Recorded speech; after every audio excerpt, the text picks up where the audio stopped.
बे तरफ़ शेख मोहम्मद बख्श रहमतुल्लाह अलैह उनके मुरीदीन उन जा ज़्यादा कसरत सां थींदा वञनि पिया। बादशाह खे ख़बर पई, बादशाह के कन माण्हुनि चयो साईं तुंहिंजी इक़्तिदार ते कब्ज़ो कंदो, हिन खे पंहिंजे इलाइक़े मां कढ। बादशाह चयो सुभाणे वारे सिज में शेख मोहम्मद बख्श रहमतुल्लाह अलैह खे त हितां असांजे इलाइक़े मां असांजी सिज लहण खां पहिरीं सरहद पार कजां। फ़ौजी उन सां गॾु गॾाए ॾिनई। बुज़ुर्ग चयो मूंखे क़बूल आहे। मुरीदनि चयो साईं दुआ कयो, बादशाह खे का बददुआ ॾियो त जली राख थी वञे। पाण फरमायूं असां अल्लाह जी रज़ा ते राज़ी आहियूं। मर्ज़िया जे मक़ाम ते फ़ाइज़ हुयो उहो बुज़ुर्ग। मुरीदनि ॾाढो वस कयो, हीला हलाया, फरमायूं असां अल्लाह जी रज़ा ते राज़ी आहियूं। इन बुज़ुर्ग जी यके तबलीग अल्लाह जी रज़ा ते राज़ी रहण त हुई, पर जीअं जीअं वक़्तु गुज़रंदो वियो तीअं तीअं मसाइब ऐं आला में अल्लाह ताला जे तरफ़ इज़ाफ़ो थींदो वियो। सामईन मोहतरम, जॾहिं हिकु वक़्तु आयो, उन वक़्त में फ़ौजियुनि ॾिठो बादशाह बि हिन खां नाराज़ आहे, छो न हिन समूरे काफ़िले खे लुटिजे। फ़ौजियुनि उन शेख मोहम्मद बख्श रहमतुल्लाह अलैह जे समूरे मुरीदीन जे काफ़िले खे मालो दौलत खे जॾहिं लुटणु शुरू कयो, मुरीद चीखो पुकार करे अर्ज़ु कनि पिया त हुज़ूर बददुआ कयो हिन फ़ौजियुनि खे, का करामत जो इज़हार कयो, ही लुटे रहिया आहिनि। उन वक़्त बि शेख मोहम्मद बख्श रहमतुल्लाह अलैह मर्ज़िया जे मक़ाम तां इधर उधर न पिया हटनि, इस्तक़ामत सां बीठा हुया। मुरीदीन जूं मलामतूं मेहणा बर्दाश्त करण जे बावजूद फरमाइनि पिया अल्लाह जी रज़ा ते राज़ी रहो।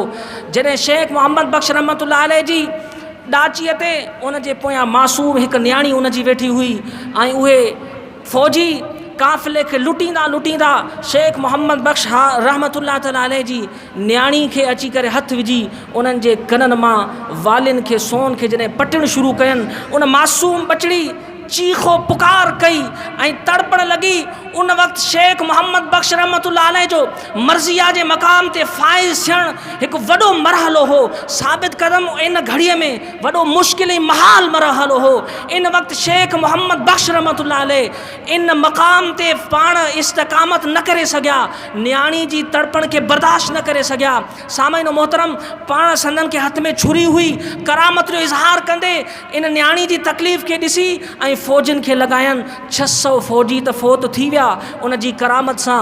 मुरीदीन त वाह वाह कई, अवाम में उन जी करामत मशहूर थी वई। ग़ैब खां निदा आई, शेख मोहम्मद बख्श रहमतुल्लाह अलैह असां तोखे तुंहिंजे इन मर्ज़िया जे मक़ाम तां केरियूं था। न्याणी जो तड़पण बर्दाश्त न करे सघियो। सामईन मोहतरम, अर्ज़ु कयुमि मर्ज़िया जो एतिरो दक़ीक़ मक़ाम आहे जे मक़ाम में वॾा वॾा चोटी जा बुज़ुर्ग उन्हनि जा पैर तिरकी पिया ऐं किरी पिया, वापसि छोटनि छोटनि मक़ामनि में आया। शेख मोहम्मद बख्श रहमतुल्लाह अलैह पंहिंजी हिकिड़ी मछड़ीअ जी हिकु दाह चीख बर्दाश्त न कई। क़ुर्बान इमाम हुसैन अली मक़ाम तुंहिंजे मक़ाम विलायत हुसैन जे मथां जो करबला में हज़रत ज़ैनब जूं बि तो चीखो पुकार बर्दाश्त कयूं, हज़रत सुकैना जूं बि तो चीखो पुकार बर्दाश्त करे अल्लाह जी रज़ा ते राज़ी रही गर्दन ऐं पूरी जान पंहिंजा समूरा बच्चा ॿार कुर्बान करे क़यामत ताईं साबित करे ॾेखारियो। अगर क़यामत ताईं जेको बि वली पैदा थिए विलायत जे मर्ज़िया जे मक़ाम ते अचे, उन सां इम्तिहान जॾहिं शुरू थियनि त करबला में वञी ऐं इमाम हुसैन जी विलायत जो मुशाहिदो करे, बसि ॿियो को उनखे चारो ई न बचंदो। बसि शान ॻाइण खां सवाइ ज़ुबान ते और कोई लफ़्ज़ न हूंदा। बसि इन मक़ाम ते चवंदो वाह हुसैन तुंहिंजी अज़मत, वाह हुसैन तुंहिंजो शान, वाह हुसैन तुंहिंजी विलायत तां कुर्बान, तुंहिंजी अज़मत तां कुर्बान, तुंहिंजे सब्र तां कुर्बान। सब्र जे मक़ाम में थी विलायत हुसैन मुक़द्दम आहे ऐं शुक्र जे मक़ाम में भी विलायत हुसैन मुक़द्दम आहे, तवक्कल जे मक़ाम में भी विलायत हुसैन मुक़द्दम आहे ऐं राज़िया मर्ज़िया मुतमइन्ना कामिला जे मक़ाम में भी विलायत हुसैन मुक़द्दम आहे। क़यामत ताईं वली पैदा थींदा रहंदा, पर अगर उन्हनि खे दर्स ऐं हिदायत हासिल करणो पवंदो त करबला मां इमाम हुसैन अली मक़ाम जी पैरवी मां हासिल करणो पवंदो।